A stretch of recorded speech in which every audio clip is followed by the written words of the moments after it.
بنی اسرائیل کے 99 افراد کے قتل کی توبہ کا واقعہ۔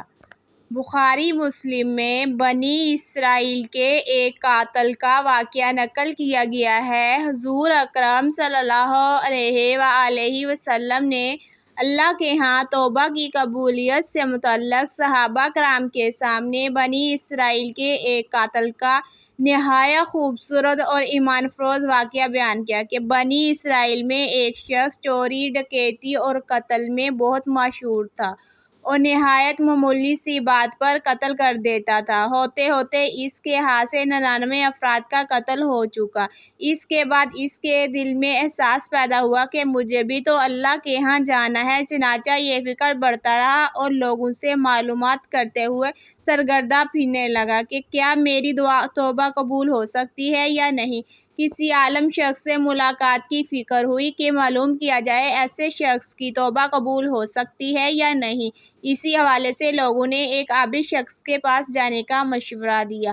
اس شخص نے اس کے پاس جا کر مسئلہ معلوم کیا، کیا میری توبہ قبول ہو سکتی ہے اور کیا میری مغفرت ہو سکتی ہے جبکہ میں نے 99 انسانوں کی جان ماری ہے؟ تو اس عابد شخص کو اس مسئلے کے بارے میں زیادہ معلوم نہیں تھا، تو اس نے اپنی عقل سے قیاس آرائی کی کہ جو آدمی 99 انسانوں کی جان مار سکتا ہے اس کو مغفرت کہاں سے ہوگی۔ چنانچہ اس نے کہہ دیا کہ تیری توبہ قبول نہیں ہوگی۔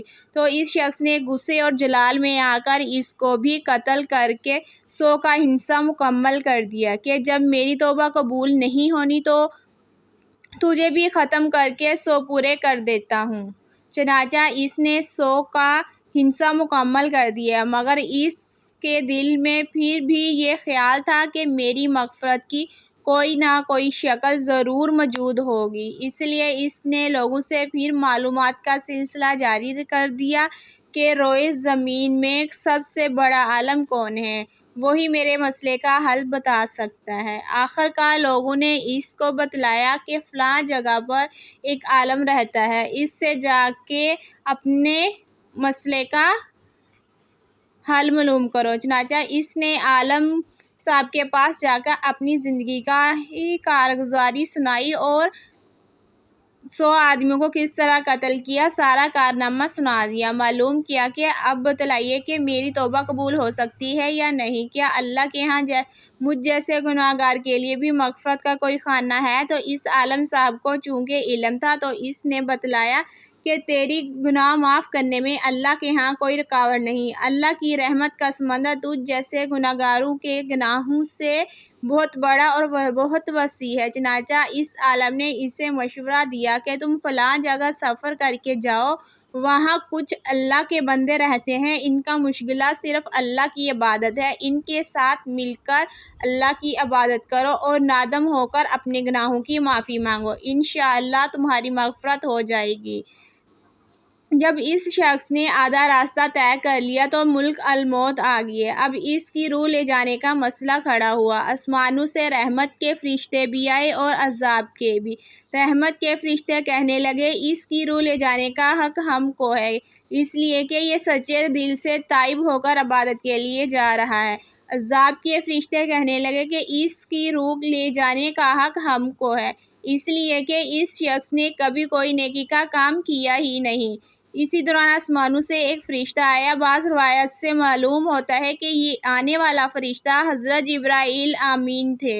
چنانچہ اس فرشتے نے تشریف لا کر ان دونوں طرح کے فرشتوں کے درمیان یہ فیصلہ کیا کہ دونوں طرف کی مسافت ناپ کر دیکھ لو، جہاں سے آ رہا ہے اس کی مسافت قریب ہے یا جہاں جا رہا ہے وہاں کی مسافت، لہٰذا جہاں کی مسافت قریب ہو اس شخص کو وہاں والوں میں شمار کر دیا جائے۔ چنانچہ دونوں طرف کی زمین ناپ کر دیکھی گئی تو جہاں جا رہا تھا وہاں کی مسافت جہاں سے آ رہا تھا اس کے مقابلے میں 1 بالشت قریب ہے۔ چنانچہ فیصلہ ہوا کہ مقامی مسیحت سے مقام عبادت تو صرف 1 بالشت قریب ہے، اس لیے رحمت کے فرشتوں کو اس کو لے جانے کا حق حاصل ہوا۔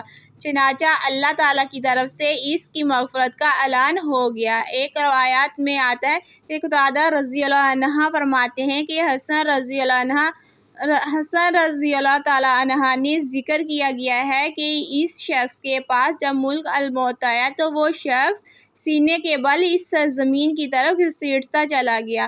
حدیث قدسی میں آتا ہے کہ میں اپنے بندے کے ساتھ اس کے گمان کے مطابق ہوتا ہوں اور وہ جہاں بھی یاد کرے میں اس کے ساتھ ہوں۔ باخدا اللہ تعالیٰ اپنے بندے کی توبہ سے اس سے زیادہ خوش ہوتا ہے جتنی خوشی تم میں سے کسی ایسے شخص کو ہوتی ہے جس کا جانور بیابان میں گم ہو کر پھر اسے مل جائے۔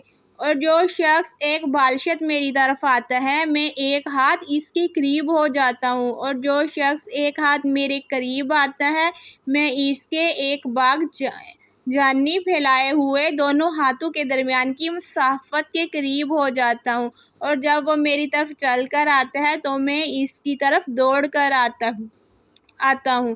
حاصل، انسان جب بھی سچے دل کے ساتھ توبہ کرے گا تو اللہ تعالیٰ ضرور قبول فرمائے گا۔